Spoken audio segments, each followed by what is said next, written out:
श्री हरि दशावतार, मत्स्य अवतार और मनु की नौका। मत्स्य अवतार की कथा में सत्ययुग का अंत और त्रेता युग की शुरुआत मानी जाती है। मत्स्य अवतार के समय ब्रह्मांडीय प्रलय आने वाली थी, जिसमें सारी सृष्टि जलमग्न हो जाती।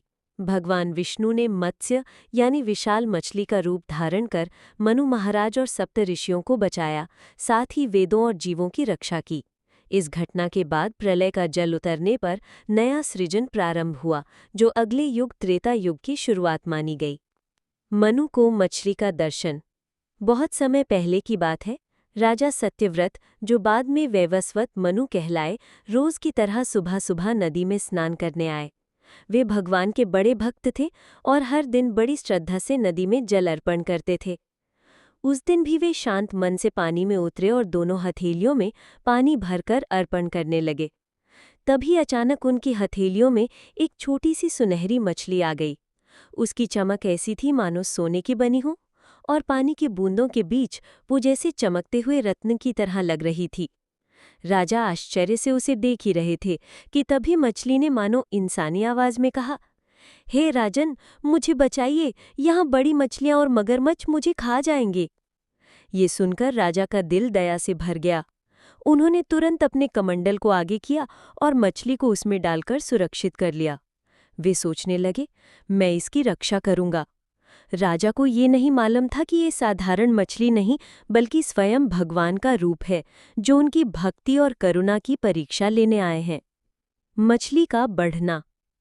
अगले ही दिन मनु ने देखा कि वो छोटी सी सुनहरी मछली अब पहले से काफी बड़ी हो चुकी है और उनके कमंडल में नहीं आ पा रही है।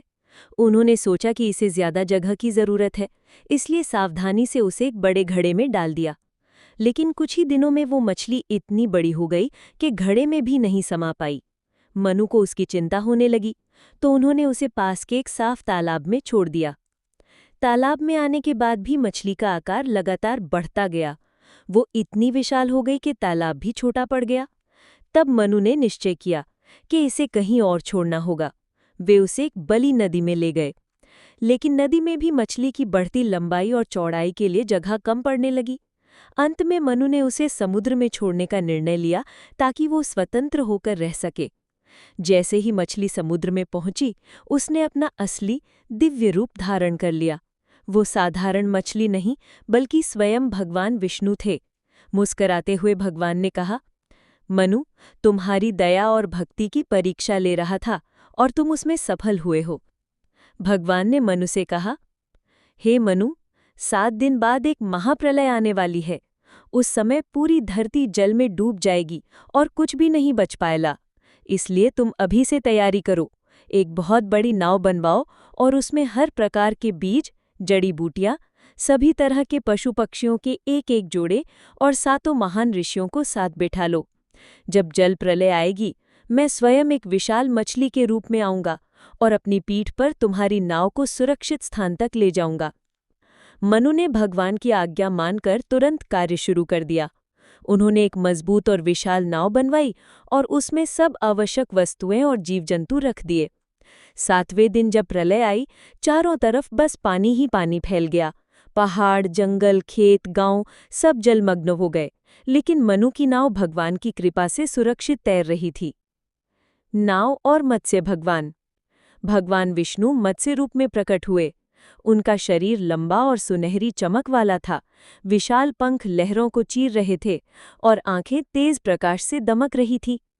उन्होंने मनु की नाव को अपने मजबूत सींग से बांध लिया और उसे समुद्र की ऊंची नीची लहरों के बीच खींचते हुए आगे बढ़ने लगे।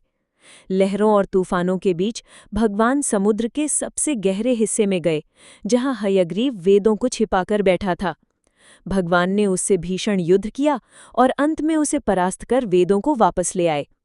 इस यात्रा के दौरान भगवान ने मनु और साथ बैठे 7 ऋषियों को नई सृष्टि की रचना का ज्ञान दिया।